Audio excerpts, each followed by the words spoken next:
Pues estamos con Pedro J. Ramírez, director del Español, fundador del diario El Mundo, con el que vamos a echar un poco la vista atrás y también hablar de actualidad a raíz de su último libro. Por decir la verdad, Pedro J. Ramírez, gracias por atender a Castilla y León Televisión. Pues encantado. Por decir la verdad, el PSOE consiguió, no sé si echarle o presionar para que le echaran del diario 16, el PP le presionó también para que lo hicieran del diario El Mundo, fundamentalmente por todas las informaciones que publicó en ese momento sobre la Gürtel, sobre el caso Bárcenas. Todavía resuena en la sede de Génova aquel mensaje de Rajoy al ex tesorero Luis E. Fuerte, que publicó en portada su diario. ¿Siguen los políticos teniendo tanto control sobre los medios 11 años después o quizá más? Bueno, yo creo que tienen siempre el ansia de expandir su capacidad de controlarlo todo, ¿no? Los medios, los jueces, la sociedad civil, las instituciones a su alcance, es la eterna lucha del perro y el gato entre el poder y sus límites, y los que tenemos la responsabilidad, la función social de ejercer de contrapeso. Es verdad, a mí me echaron de Diario 16 porque un gobierno socialista presionó al propietario del periódico para que dejara de publicar las noticias que probaban su implicación en la trama de terrorismo de Estado de los GAL.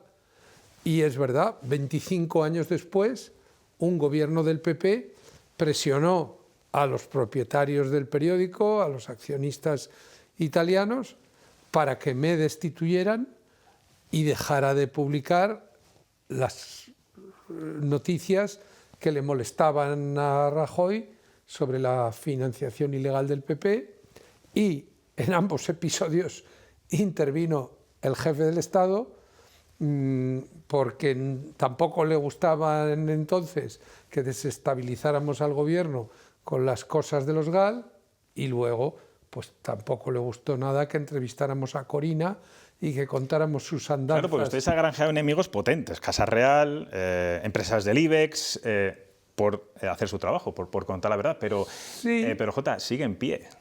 Bueno, ya claro. Publicó cuando intentaron matarme civilmente con aquel montaje infame del vídeo en el año 97, o así, hace casi 30 años, Ricardo Martínez, y todos los condenaron luego a todos, era el asistente personal de Felipe González, el gobernador civil, todos vinculados a lo de los GAL. Entonces el dibujante Ricardo publicó un chiste que era la caída de la bomba atómica y un único superviviente, que era el entonces director del Mundo, ¿no? Bueno, yo pensé cuando me nombraron director a los 28 años que iba a ser para un rato, porque a mí me apetecía hacer muchas cosas en el periodismo, además de dirigir periódicos. Me has preguntado antes, comentábamos antes de la entrevista, lo de la televisión. Claro que me hubiera gustado poder hacer un programa de televisión en una de las cadenas con continuidad, o haber intentado suerte en la radio, o seguir escribiendo libros de actualidad y de historia. Ahora, lo que yo no iba a consentir es que nadie decidiera por mí. O sea, yo no pensaba ser director de Diario 16 toda la vida. Pero si alguien me tumbaba, yo estaba decidido a levantarme. Si me cerraban un periódico, abriría otro. Y lo mismo pasó con El Mundo. Pues yo ya tenía ganas de seguir con mis investigaciones históricas sobre la Revolución Francesa y el trienio liberal. Yo nunca pensé que fuera a fundar y a dirigir otro periódico después del Mundo, pero oiga... Bueno, pues el periodismo de Pedro J. Ramírez prevalece, pese a todo, pese a que algunos no quisieran. Yo creo que del Español ya no me van a echar. Muchos piensan, director, que por publicar escándalos de partidos como el Partido Popular o Partido Socialista eso suele molestar a sus votantes. ¿Cree que los lectores de derechas o de izquierdas son menos tolerantes con las críticas a los suyos o al final quieren que el periodismo sea de verdad aunque duela? Yo creo que hay dos actitudes diferentes. La actitud sectaria del que hace suyo eso de con el partido como con la madre, con razón o sin ella. Eso lo decía Rafael Vera para justificar lo de los GAL. Con la patria, decía, y se llevaba entre tanto el dinero de los fondos reservados. Pero bueno, no, yo creo que también hay un sector de la sociedad que valora mucho el que haya medios independientes que le proporcionen elementos de juicio. ¿Y a día de hoy quién tolera más la verdad? ¿El votante socialista o el votante de izquierdas o el votante de derechas? Siempre es más tolerante el que está en la oposición. Claro, no le queda otra.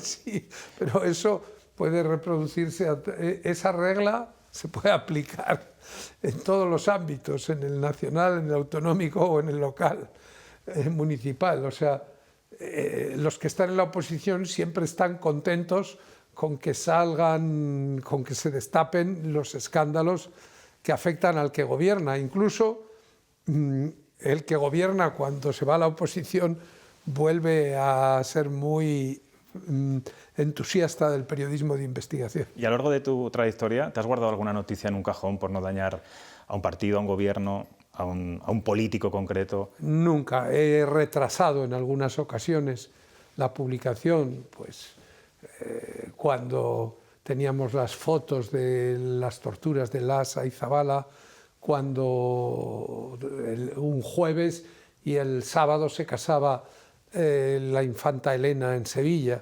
Bueno, pues no era cuestión de ponerle a la sociedad española en el desayuno cuando era un momento de júbilo y de celebración institucional, pues esas imágenes, y en vez de publicarlas el viernes las publicamos el martes. En fin, es decir, bueno, una vez cuando sabíamos dónde estaba secuestrado el padre de Julio Iglesias y sabíamos que la Guardia Civil tenía en marcha el operativo para liberarlo, pues no lo publicamos. Pero eso por responsabilidad y por no poder la investigación. Sobre todo para no poner en riesgo una vida humana de una manera fehaciente. Pero desde luego yo siempre he creído que cuando un periódico, un periodista tiene una noticia que es relevante y que es veraz, es que no tiene alternativa. Tiene que publicarla, le convenga o no le convenga. ¿Pero hay más autocensura ahora mismo que hace 10, 20 años? Yo creo que hay algunos medios que sí, que restringen, se limitan a sí mismos pensando en que hay una causa política a la que son afines. Bueno, yo desde luego nunca implantaré esa regla en una redacción en la que yo dirija. Detrás de Pedro J siempre está esa imagen de casi el director más influyente de este país, uno de los que más ha influido, una figura asociada a que podía mover la política y hacer y deshacer gobiernos. ¿Alguna vez ha querido derribar un gobierno o un partido, un político, con sus investigaciones o simplemente se trataba de informar? ¿Es verdad ese...? Bueno, yo creo que quien toma las decisiones sobre quién debe estar en un país son los ciudadanos, quien debe gobernar. Los medios les damos eso, conocimiento de causa. Es verdad que a veces pues yo he sentido una gran satisfacción por el hecho de que la información triunfara sobre el encubrimiento y que eso se tradujera en las urnas. Bueno, de hecho, este domingo hacía cuenta de que solo una vez el jefe de la oposición ha conseguido echar de la Moncloa y sustituirle al presidente del gobierno. Solo una vez en 48 años de democracia. Y esa vez fue en el año 96, cuando Aznar, en la amarga victoria, le ganó por la mínima a González, que llevaba ya 4 mandatos y se había presentado por séptima vez a las elecciones, por quinta como presidente, ¿no? Es indiscutible que lo que habíamos descubierto y revelado tanto sobre el terrorismo de Estado como sobre la corrupción que rodeaba al felipismo, pues fue determinante de ese resultado, porque fue un resultado muy ajustado. Ahora, también ha habido otras ocasiones en las que se han publicado cosas que en cualquier democracia deberían haber hecho dimitir al jefe de gobierno o deberían haberle llevado a sufrir un gran castigo electoral, y no ocurrió así. En el caso de Felipe González, transcurrieron pues desde que descubrimos las primeras revelaciones sobre los GAL hasta que él hasta que él perdió las elecciones, pues transcurrieron nada menos que 7 años, ¿no? En el caso de Rajoy, siguió en el poder 5 años más después del Luis Fuerte, y al que le echaron de su puesto, el destituido, no fue Rajoy, sino que fui yo. ¿Por qué? Pues porque la democracia española está muy condicionada por el control partitocrático de los aparatos de los partidos. Una de las cosas más notorias que yo comento en el libro, pues fue aquel pleno del Congreso del 1 de agosto del año 2013, que se celebró en el Senado porque el Congreso estaba en obras, cuando Rajoy tuvo que responder ante la documentación sobre la Caja B y los SMS de Luis Fuerte. Y entonces... Durísimo fue con El Mundo, recuerdo. Bueno, él lo único que... Pero para mí, el que él me acusara de manipular, de mentir, de hacer mío el relato de un delincuente, en fin, era la primera vez que se hacía desde la tribuna del Congreso y que la primera vez que constaba en el libro, en el diario de sesiones. Pero bueno, de alguna manera yo ya estaba acostumbrado a la confrontación con el poder. Lo inaudito fue que lo único que reconoció Rajoy fue haberse equivocado en la elección de Bárcenas como tesorero. Y cuando pronunció las palabras "me equivoqué", el grupo parlamentario popular, que tenía la mayoría absoluta de la Cámara, se puso en pie y empezó a aplaudir a su jefe por haberse equivocado. Es decir, claro, en ninguna otra organización humana que no sea un partido político dominado por las reglas de las listas cerradas y bloqueadas, de forma que el jefe solo depende de los que dependen del jefe, en ninguna otra organización ocurre así, porque si el consejero delegado de una empresa se equivoca, selecciona a un alto directivo que comete un fraude continuado y que incluye sobornos y todo tipo de chanchullos, pues los accionistas lo que van a hacer es echar a ese consejero delegado. En ningún caso aplaudirle. Vamos a hablar de Pedro Sánchez. Usted lo ha dicho recientemente en alguna entrevista. El presidente fue recibido hace 7 años con los brazos abiertos por parte de muchos medios, de las empresas del IBEX. ¿Qué ha pasado para que en tan poco tiempo esté enfrentado contra muchos periodistas, jueces, 7 años, grandes empresarios? 7 años no es tan poco tiempo. Bueno. Es decir, 7 años o 8 años es el tiempo límite que en los sistemas presidencialistas se le permite a un gobernante mantenerse en el poder. España es un presidencialismo de facto, porque el sistema electoral hace que el jefe controle al partido por las enormes ventajas que da el control de los medios públicos, de instituciones como el CIS o el Instituto de Estadística. Por eso, de 13 veces que un presidente se ha presentado para intentar seguir en la Moncloa, 12 lo ha conseguido, incluso una de ellas perdiendo, como le ocurrió a Sánchez en el 23. ¿Y por qué Yo son las creo elecciones que, más importantes, ha dicho, de la hombre, democracia? porque Las de 2027. después de esta deriva, con lo que Sánchez tiene ya a sus espaldas, o sea, yo creo que él no debería presentarse, aunque hubiera sido, claro, esto es una cuestión de autorrestricción, de sentido de los límites. No puede haber en un sistema parlamentario una ley que impida que alguien esté más de 8 años en el poder. Pero Aznar se comprometió a eso, Zapatero se declaró partidario de eso, y yo espero que Feijóo también lo haga.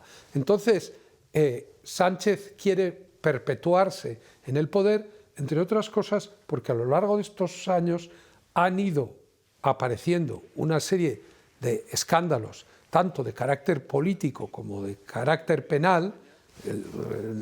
El mayor escándalo político es que cambiara la investidura por la amnistía de Puigdemont y los demás golpistas en Cataluña.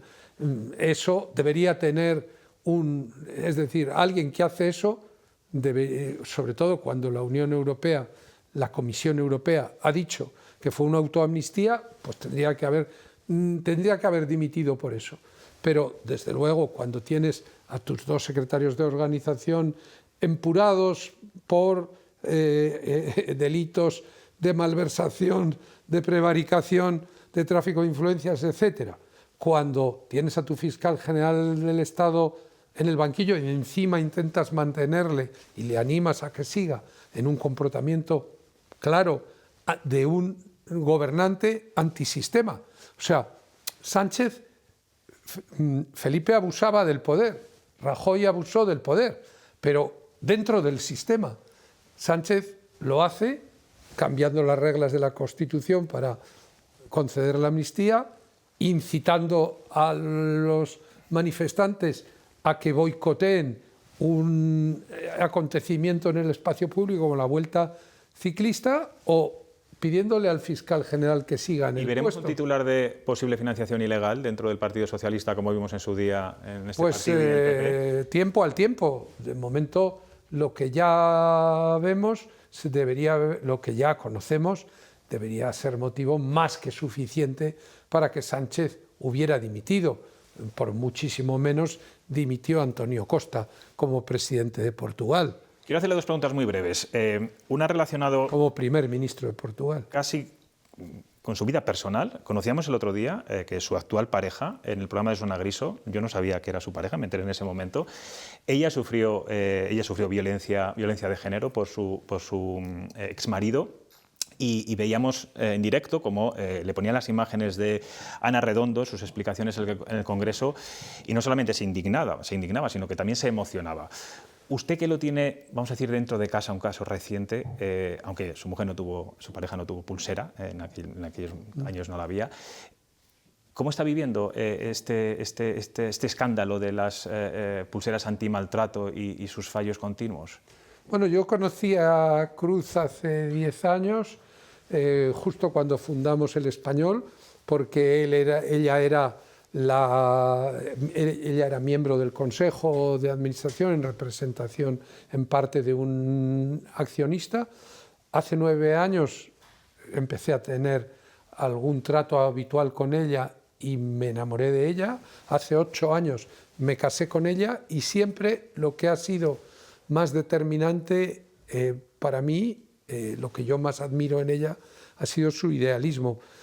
Es decir, su generosidad a la hora de defender los valores que pueden ayudar a los demás, incluso aun causándole incomodidad, y en este caso la revictimización de recordar aquellos hechos de los que ya ha pasado mucho tiempo, pero que para una mujer, para una persona, para una mujer que ha sido maltratada, pues cuando se trata de alguien con su sensibilidad, pues es una huella, es algo que siempre queda ahí, enquistado de alguna manera.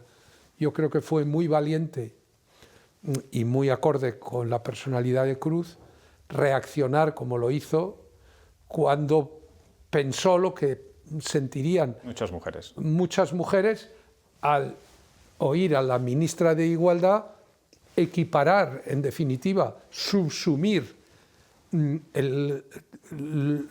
todas las experiencias del maltrato en que puedan asesinarte o no. Es decir, que la ministra esgrimiera como excusa que ninguna mujer había sido asesinada por el fallo de las pulseras.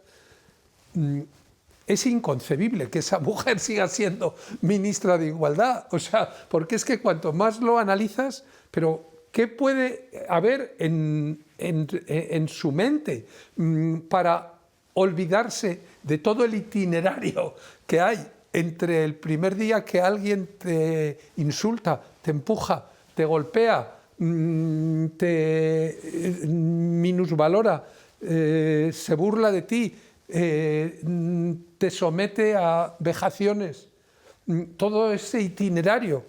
El miedo. Claro, agravado por el mal funcionamiento de la pulsera. O sea, hoy sacamos, en El Español, una exclusiva de María Peral que recoge la encuesta que se hizo en febrero o marzo entre los juzgados de violencia de género o en los que se atienden temas de violencia sobre el funcionamiento de las pulseras y le ponen un 2,2. O sea, y era ella la ministra, pero tan dramático para una biografía es tener la nobleza de dimitir cuando tienes una responsabilidad política de que algo esté funcionando así de mal. O sea, oye, incluso en tiempos de Felipe González, Antonio Asunción dimitió como ministro cuando se le fugó Roldán. Hubo uno que se llamaba Albero, que dimitió también como ministro, me parece que era de Agricultura, porque estaba vinculado a los de Ibercorp o algún tema económico. O sea, con Aznar, pues dimitió el que era el ministro de Trabajo, pues porque no estaba... No hace tanto, Maxim Huerta también, por tema... Maxim Huerta no llegó casi a tomar posesión. No, eso es. Pero ¿qué pasa con esta gente? Director, para terminar, vivimos en un mundo ahora mismo de titulares virales, contenidos rápidos, políticos muy polarizados. Decía recientemente también que los políticos ahora lanzan píldoras de destrucción masiva a diario, lo ha dicho en una entrevista.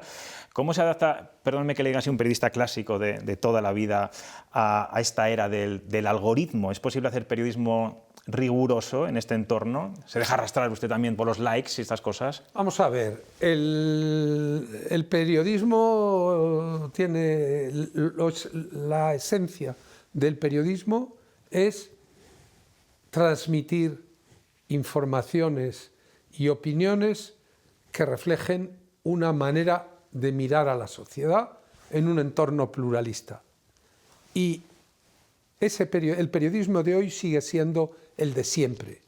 El que existan unos formatos y unos canales de información diferentes a los que había cuando yo empecé, cuando a mí me nombraron director, pues no cambia la sustancia de las cosas. El periodismo no consiste en talar árboles, sacarles la pulpa, procesarlos, convertirlo en bobina, llevarlos a las rotativas, imprimir y entintar, distribuir con furgonetas, ponerlo en los kioscos, que se abran los kioscos, que eso no es el periodismo, todo eso era la empresa, la industria, pero la labor de los periodistas sigue siendo la misma. La inmediatez y el laconismo y la concisión de los mensajes tiene muchos inconvenientes y tiene riesgos, también tiene grandes ventajas. Es decir, yo creo que ahora mismo hay mucho ruido, pero en medio del ruido también se abre camino el buen periodismo, como yo creo que terminará también abriéndose camino la política solvente frente a la manipulación y la frivolidad.